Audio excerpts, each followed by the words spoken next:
अस्सलाम वालेकुम नाज़रीन, आप सबको अपना यूट्यूब चैनल एजुटेनमेंट वर्ल्ड में खुशामदीद कहता हूँ। इस उम्मीद के साथ कि आप सब खैरियत से होंगे। आज मैं आपके लिए डेली रूटीन सेंटेंसेस का लेक्चर नंबर 4 लेकर आया हूँ। आप भी कह रहे होंगे कि लेक्चर नंबर 3 के बाद लेक्चर नंबर 4 का बहुत ज़्यादा गैप आ गया। तो बात दरअसल ये है कि मुझे आप साथियों ने कांटेक्ट किया और मुझे अपनी डिफरेंट टॉपिक से रिलेटेड मुश्किलात के बारे में बताया। तो जैसा कि आपको पता है कि मैंने पोइट्री के ऊपर भी काम करना शुरू कर दिया है और जैसे जैसे मुझे आप बताते जाएंगे कि जिस में प्रॉब्लम आ रही है तो इंशाल्लाह ताला मैं उसी पे काम करूँगा और वो लेक्चर्स जो है उसके बारे में लेक्चर्स अपलोड करता जाऊँगा। और जाहिर सी बात है बहुत सी टॉपिक्स जो हैं वो पेंडिंग हैं, पाइपलाइन में हैं, उस पर काम जारी है। तो जैसे जैसे मुझे वक्त मिलता जाएगा तो मैं इंशाल्लाह ताला इस पे काम करता रहूँगा। एक्चुअली डे टाइम में बिज़ी होता हूँ कॉलेज के लेक्चर्स के लिए और उसके बाद जो है मैं टाइम निकालता हूँ वीडियो लेक्चर्स अपलोड करने के लिए।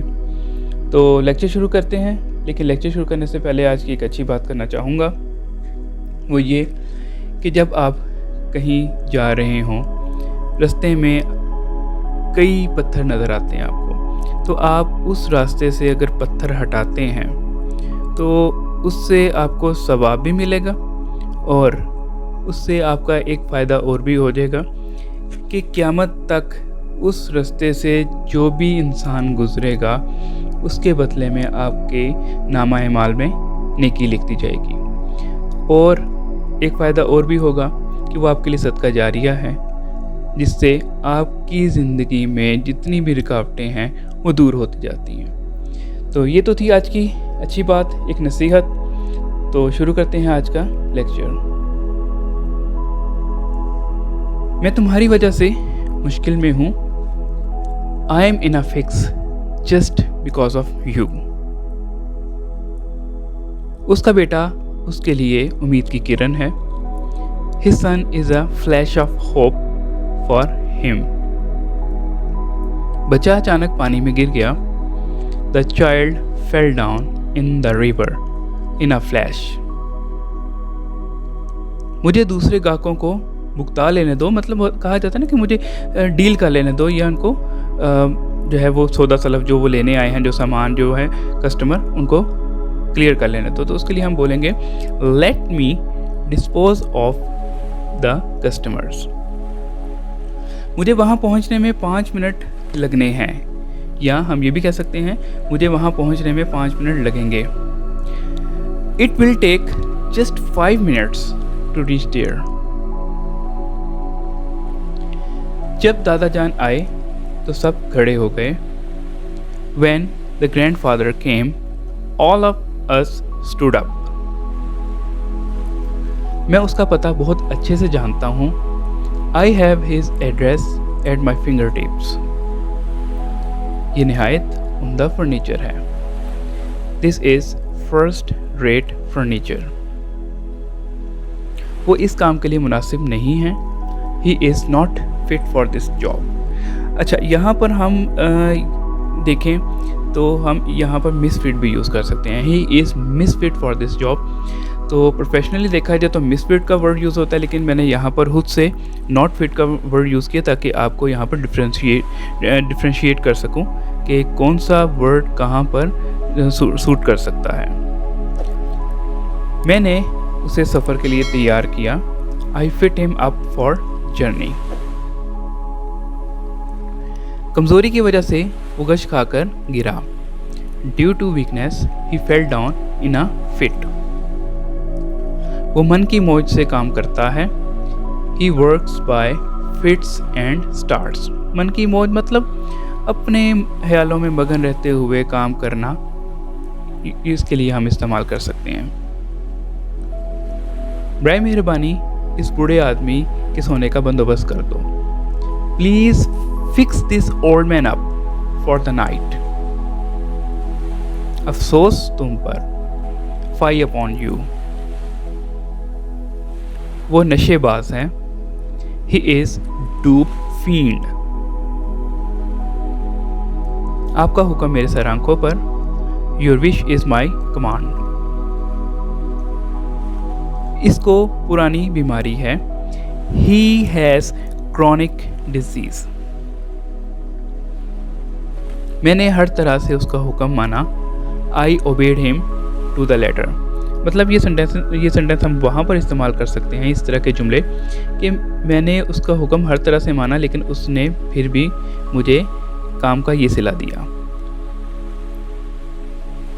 आम का छिलका उतार दो। जी, यहाँ पर जब छिलका उतारने की बात आती है तो उसके लिए हम यूज़ करते हैं पील ऑफ। तो यहाँ पर हम कहेंगे पील ऑफ द मैंगो। मैं आग लगाने की कोशिश कर रहा हूँ।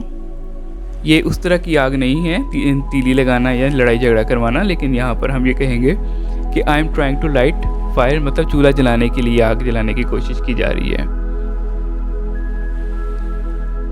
उसकी नाक बह रही है। His nose is running. यहाँ पे भी मुझे एक जोक याद आ गया कि अक्सर का जब सर्दियाँ आती हैं तो बहुत सौ की नाक बहनी शुरू हो जाती है। तो हम इसलिए ये डेली रूटीन में हम सेंटेंस बोल सकते हैं। ये जगह गंदी है। This place is filthy. इस मेहरबानी का शुक्रिया। Thanks for this honour. अपनी हद में रहो।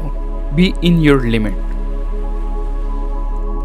अपनी जुबान को काबू में रखो।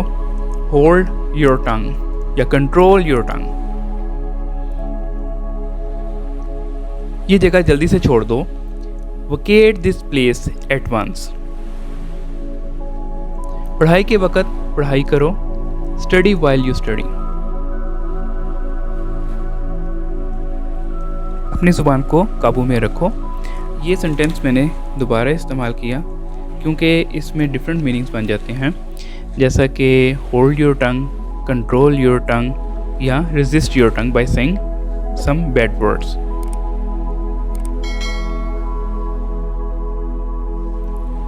ये एक मुश्किल काम है। It is an uphill task. अच्छा, इट इज़ को हम अगर तेज़ी से बोलें तो इट्स एन अपहिल टास्क। अपने बूटों के तस्मे बंद करो। Less up your shoes. तो ये थे आज के सेंटेंसेस। अब कुछ सेंटेंसेस आपके लिए भी हैं जिसको आपने इंग्लिश में कन्वर्ट करना है।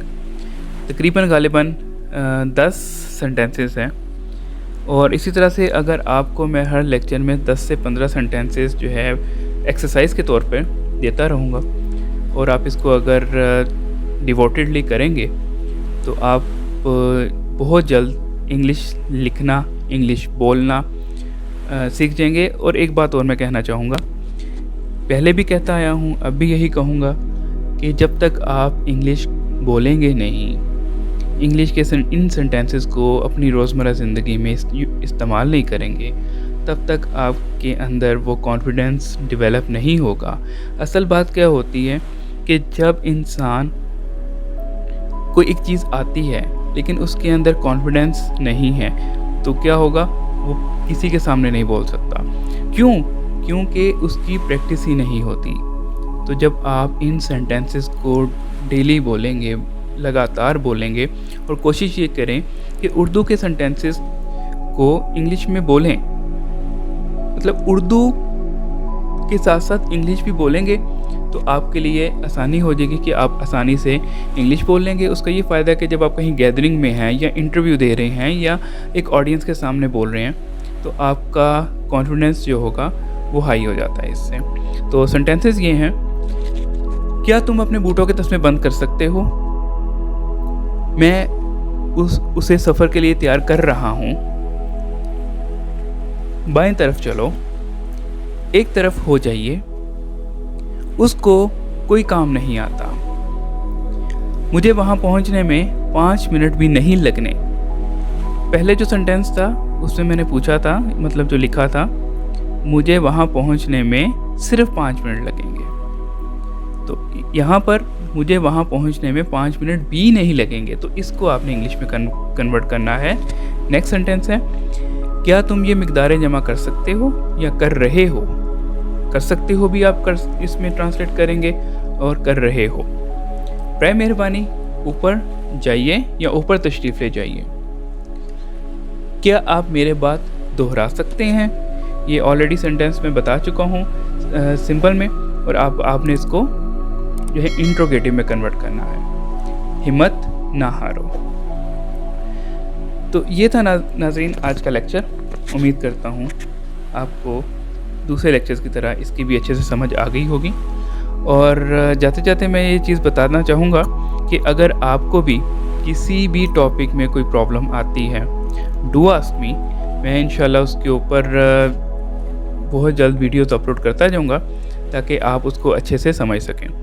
और उसमें ये फ़ायदा होगा आपके लिए कि वो वीडियो आप डाउनलोड कर सकते हैं, अपने पास सेव रख सकते हैं कि कल फ्यूचर में कभी ज़रूरत पड़ जाती है और रिकॉल करना होता है। जस्ट लाइक अगर पेपर है और पेपर के बाज़ का ऐसा होता है कि पेपर के करीब आप पढ़ नहीं सकते, तो आप वो चीज़ जब सुन लेते हैं ना तो आपके जहन में स्टोर हो जाती है और पेपर में कुछ ना कुछ आप वो अटैम्प्ट कर लेते हैं। तो इंशाल्लाह ताला अगली वीडियो के साथ फिर हाज़िर होंगे।